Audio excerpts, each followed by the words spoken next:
siyang matanda ang Nicolo. Kinalimutan na ako ni Princess. Sinungaling ka. Hindi mo tinupad yung pangako mo sa akin. Siguro dahil maganda na yung buhay mo, no? Kinalimutan mo na ako. Kaya kinalimutan na rin kita. Ma'am, nagpunta po sila sa park. Kasama po yung si Ces. Bakit?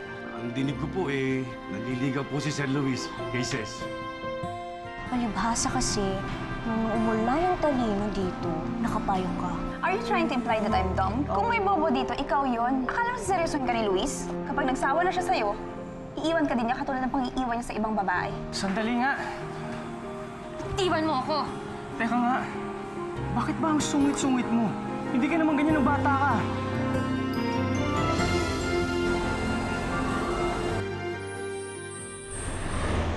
Bata? Anong ibig mong sabihin? Bakit? Kilala mo na ba ako nung bata pa ako? Nick, tinatanong kita. Ano ba yung sabi mo? Na hindi ako masungit nung bata ako. Ano ba yun? Saka paano mo nalaman? Kilala mo na ba ako dati pa? Nick! Nick! Nick, ano ba? Sumagot ka nga! Ano ba yun? Ano ba yung mga pinagsasabi mo? Ses, ganito kasi yun eh. Nandito lang pala kayo. Hindi pa namin kayo nahanap. Ano pinag-uusapan nyo? Well, I'm sure it's nothing important. Mag-start na yung movie, tara? Hindi na ako sasama. Ganun ba? Sige, di... Hatid na kita. Oh, Nick, Kate, enjoy.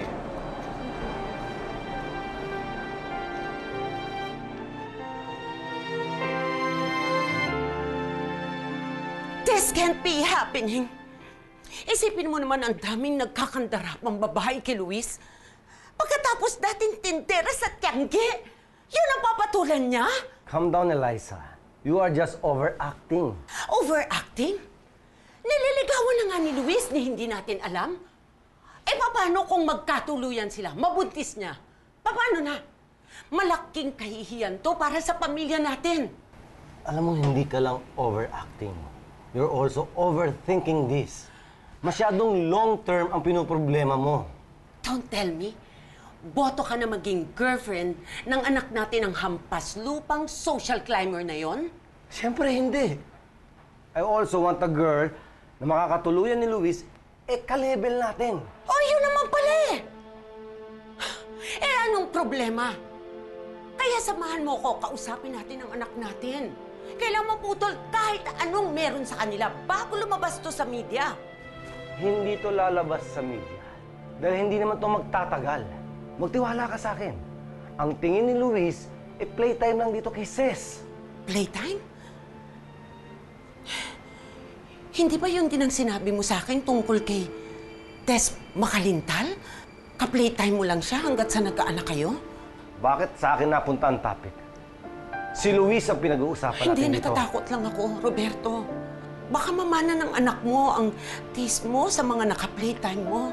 May isa na tayong sabit sa pamilya. Hindi na ako papayag na madagdagan pa ito. Well, if they're not watching, tara, tayo na lang manood. Wala na ako sa mood. Sayang naman yung ticket, babe. Sandali, Kate ah. Magkaliwanagan nga tayo. First of all, don't call me babe. I'm not your boyfriend. Pangalawa, gusto ko humingi ka ng sorry kay Ces. No way! Hindi ako mag-a-apologize sa kanya. Nakita mong paano niya akong light-light kanina, di ba? Oh, come on, Kate. Huwag mong baguhin ang storya. Ikaw ang nag-umpisa ng gulo. Kung sila na, nirespeto mo si Ces, hindi siya magagalit. Wait a minute. Last time I checked, inis na inis ka dun sa ses na yon. What happened? Bakit ngayon siya ang kinakampihan mo? Basta, sa susunod, ayoko nang bastusin mo si Ces, ha? Naiintindihan mo? Mars? Ba't naglalaba ka? Ang aga naman yata natapos ang duty ni Papa Luis. Hay nako, Mars. Di na ako tumuloy. Naimbiyera na ako dun sa girlfriend ni Nick eh.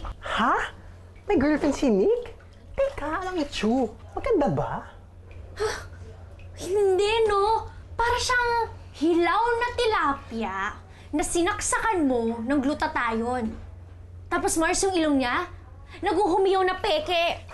Bagay na bagay sila ni Nick. Bakla ka. Mars, ang horse mo ah. O bakit? Totoo naman ah. Plastic. Plastic yung babae, pati si Nick. Oh, bakit pati si Nick nadamay? Akala ko ba okay na kayong dalawa? Akala ko rin okay kami. Alam mo, Mars, hindi ko rin matimpla yung taong yun, no? Minsan parang ang bait niya sa akin. Pero minsan, ang sungit. Alam mo, may pagka-weird yung taong yun. Mars, alam mo ba, sabi niya sa akin kanina, iba daw yung ugali ko nung bata ko. Huh? Bakit? Dati pa ba kayo magkakilala? Siyempre, hindi, Mars. Ano ka ba ngayon nga lang kami nagkakilala eh? Pero hindi ko alam ba't niya nasabi yun. Ma. Hey bro, Hey. how's everything? Ayos. Kamusta si Ces? Galit pa rin ba siya? Galit. Kanino naman? Naisip ko lang kasi baka galit siya. Medyo napansin ko kasi upset siya kanina nung umalis sa mall, di ba? Well, ang sabi niya, may tatapusin daw siyang trabaho. So, I guess, yun na yun. Do you think she's mad at me? Ikaw? Hindi naman siguro. Well, we've been seeing each other for a week, right?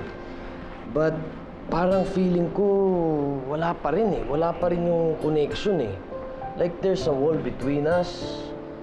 I don't understand. What do you think? So you're telling me you wanna give up? Kasi pare, maintindihan kita. Alam mo, si Ces sobrang komplikadong babae niyan eh. If you wanna back out, do it now. Papamaga pa.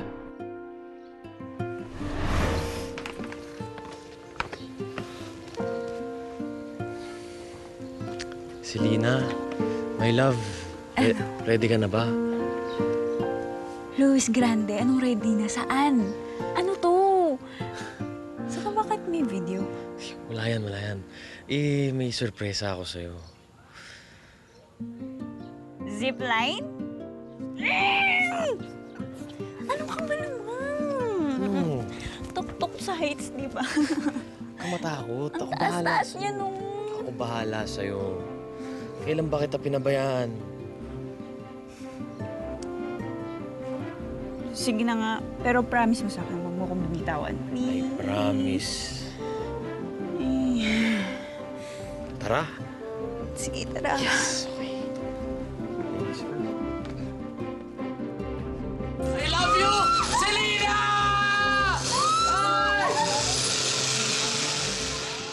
After nung kay Selena, I never thought na kakagusto pa ako sa ibang babae.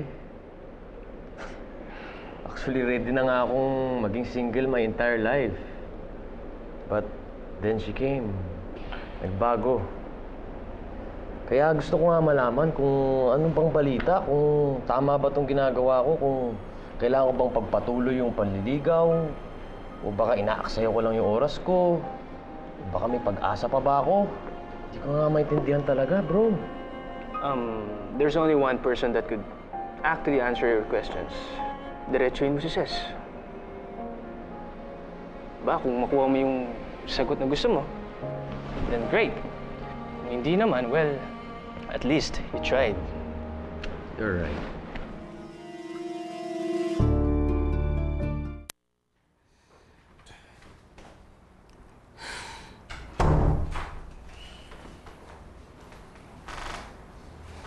Yes, tita. Alam ko na ang sekreto mo. Tita, hindi ko po alam yung sinasabi mo. Ano kala mo sa akin, tanga? Alam kong nakikipagsabwatan ka kay Luis para ligawan si Ces. Hindi po ba, tita, dapat si Luis po ang kinakausap? Pero alam mo na galit ako sa babaeng yon. Ikaw ba tumutulak kay Luis para ligawan siya? Para ano? Para galitan ako? Huh?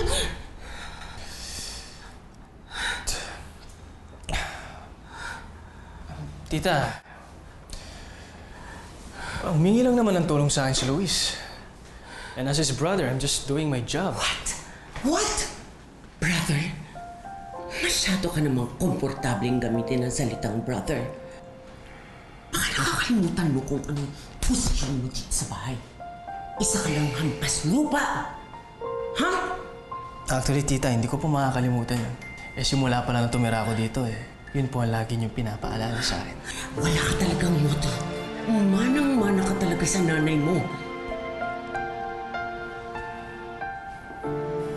Tita, huwag niyo pong babanggitin ang nanay ko sa usapang ito.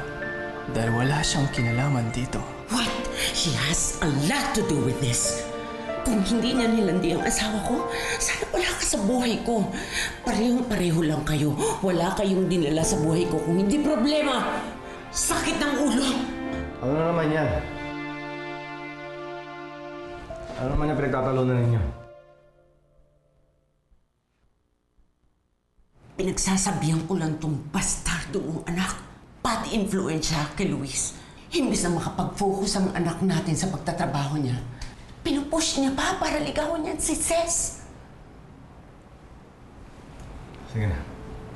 Ako nang bahalang kumausap sa kanya. Parating yan ang sinasabi mo.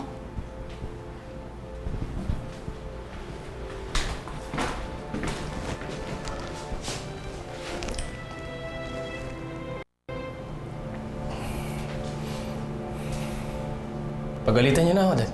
Sabi naman lahat ni Tita, di ba? Isa akong bad influence. Ano pa ba? I'm unreliable, cannot be trusted, and I'm unworthy of your time. Stop it, Nick.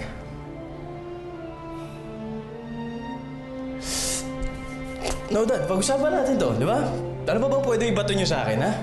Oh, yeah. My favorite.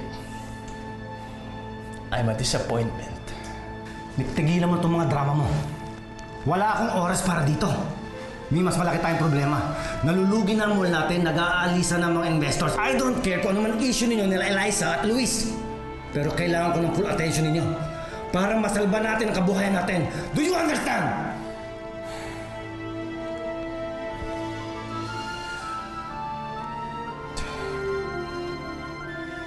Yes, sir.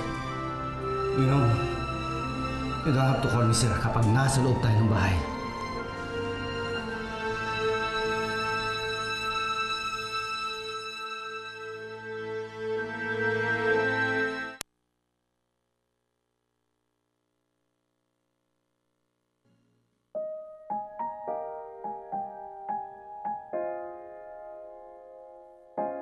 You're always welcome. Daddy! Pwede po ba kami maglaro sa labas ni Luis? Daddy? Dalawa pa lang anak mo, Roberto. Akala ko si Luis lang ang anak mo. Oh, you heard it right. Daddy, Luis is Roberto's only son. Yung isang bata, anak yun ng pinsan ni Roberto. Alam mo kasi, naulila na. Kaya naisipan namin na ampunin na lang. Po, pero...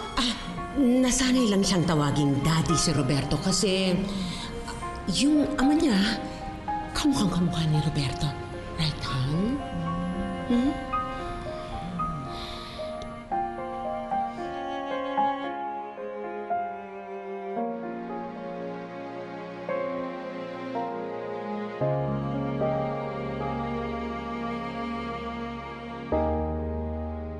So gusto mo kaming pahiyain?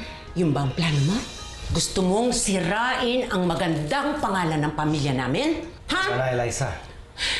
Ayokong ma-associate ang batang yan sa pamilya natin. Sana nakita mo ang itsura ng amiga ko. Parang gusto niya nang husgahan ang buong pagkatao ko nung narinig niya na tinawag ka ng daddy ng sampid na bata na yan. Huwag mong pagdiskitahan yung bata. Wala siyang kasalanan. So, sino may kasalanan? Ha? Ako na naman? Ako may kasalanan? Ako ang biktima dito. Biktima ng pagiging salawahan mo sa akin, sa pangangaliwa mo. Kung malalaman ng mga tao na may anak ka sa labas, anong sasabihin nila sa akin? Wala akong kwentang asawa. Kaya ka nangaliwa.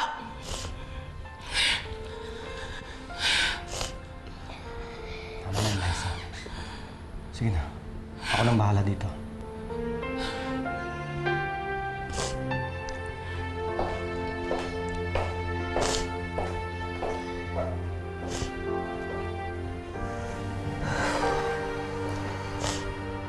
Halika.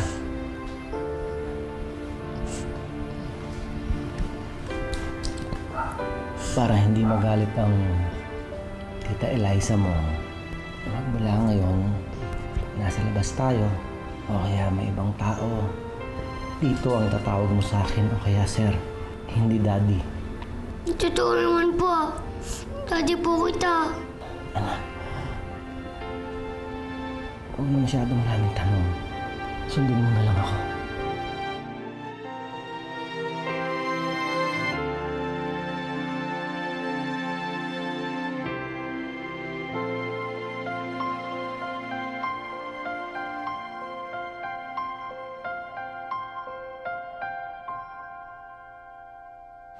Alam mo, bakit ikaw yung pinapagalitan niya? Hindi naman ikaw yung naniligaw kay Princess. Ang dapat niyang pagalitan, si Luis. Tingin sa anak niya, santo eh. Ako yung demonyo na nagbubulong kay Luis na gumawa ng masama. Ano sabi ng daddy mo? As usual, wala. Wala nga naman umasa pa ako yung pagtanggol niya ako. Eh, mapakilala nga bilang isang anak, di niya kayang gawin eh. Grabe ka naman. Gusto ba kayo dito? Pero syempre, di mo yung sinasabi. No? Mahal niya ako, kaya hindi siya umattend ng graduation ko kahit salutatorian ako. Mahal niya ako, kaya hindi niya ako mapakilala bilang isang anak niya. Kung sa bagay, pinatanggal lang naman niya yung pangalan niya sa birth certificate ko eh. So, mahal nga niya ako, pare. Alam mo bro, grabe talagang toxic ng family mo. You know, why don't you just move out? Yun naman talaga yung bala ko, bro eh. Tatrabaho lang ako na ilang taon sa Grande Mall para makabawi ako sa ginastos nila sa akin. After nun, goodbye, Grande family. Alam mo bro, kung alam ko lang na magiging ganito yung buhay ko kasama nila Daddy at Tita Eliza, sana nagpaiwan na lang ako sa bayampunan eh. Siguro doon, siguro hanggang ngayon ha, magkaibigan pa rin kami ni Ses. At malamang, hindi ka na unahan ng utol mo.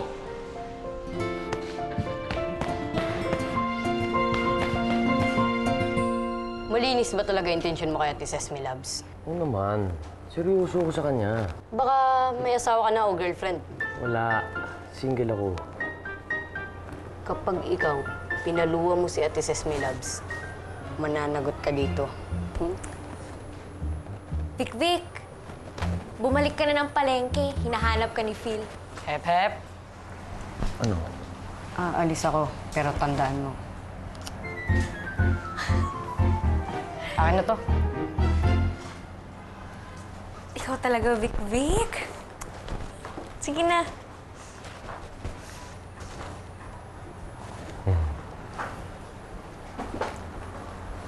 Hello. For you. Ay, salamat.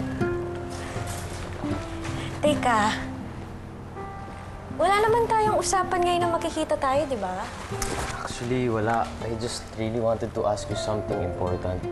Uy, nakakaba naman yan. No, please don't take it the wrong way, sis. Hindi sa naiinip ako o minamadali kita. I just wanna know where I stand sa ginagawa kong panliligaw sa'yo. So, my question is, may pag-asa ba ako?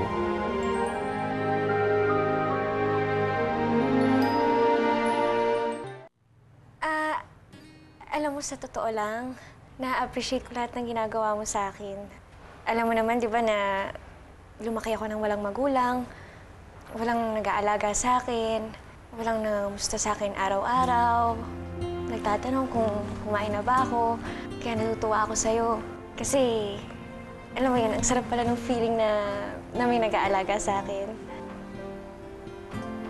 Pero, Ano? kasi... Sabi ko na nga ba, may catch eh. Why? Teka lang, patapusin mo muna ako. Hindi naman sa binabasted kita. Ang hiling ko lang sana, bigyan mo ko ng konting panahon.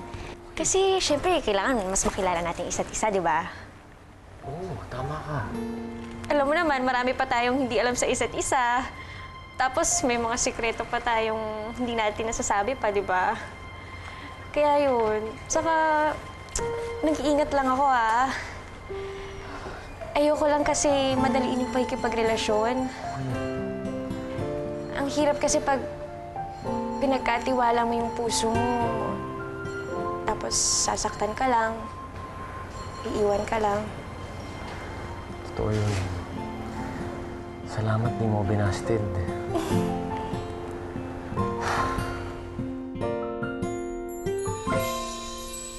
Isa lang ang gusto kong itanong sa'yo, Iha.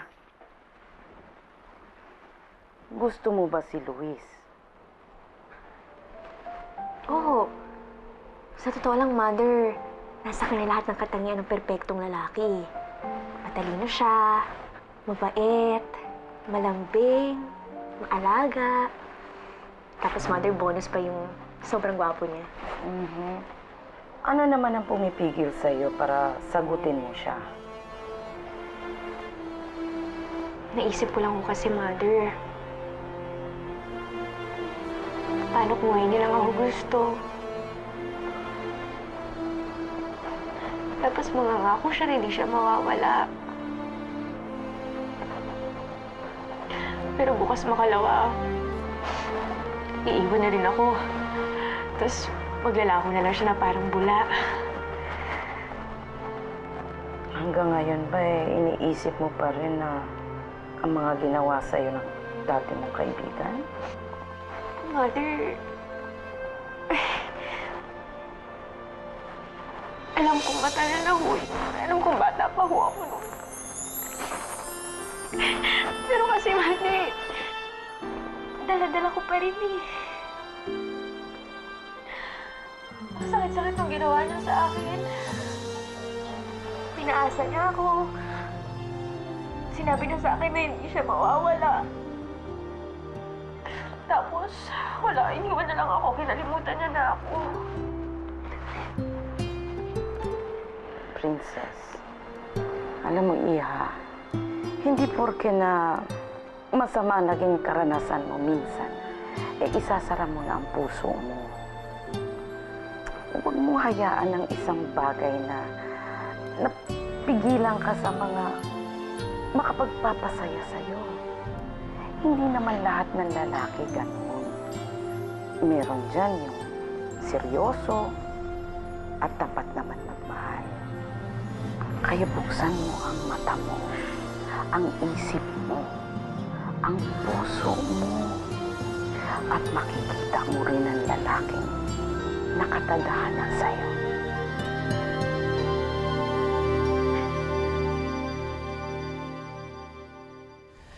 So, hindi ka niya binasted? Nope. Ang sabi niya, she wants more time para magkakilala kami ng mas lubos. That's good news, right? Yeah? Oh, what seems to be the problem? Ba't parang di ka masaya? Of course not.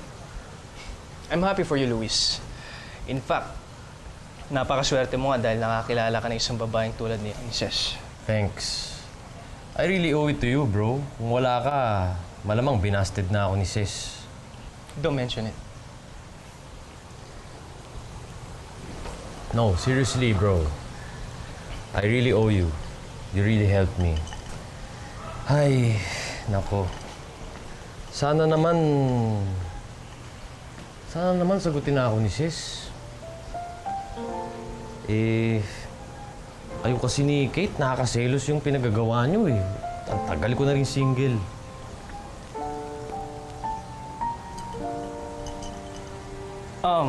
Speaking of Kate, wala bang nabanggit si Ces about sa kanya or tungkol sa akin? About what? Baka kasi nagalit sa akin si Ces or kay Kate. Ba't magalit si sis sa inyo? Wala. Naisip ko lang kasi, di ba nung nasa mall tayo, bigla siyang nag-walk out? Baka, I was thinking, baka nailang siya sa amin. Yun lang. I doubt it, bro. Baka naman pagod lang siya. Hey, I have an idea. Why don't the four of us go out on a double date? Double date? Dahil ang pag-ibig ko sa'yo ay Hindi ko gusto ang babaeng yan para sa'yo. She's different from us. Sa'yo! Mom, that's exactly why I like her. She's different from all the girls I've dated. Sa katunayan nga, special kang babae para sa akin. Simula nung makilala kita, hindi na kita nakalimutan.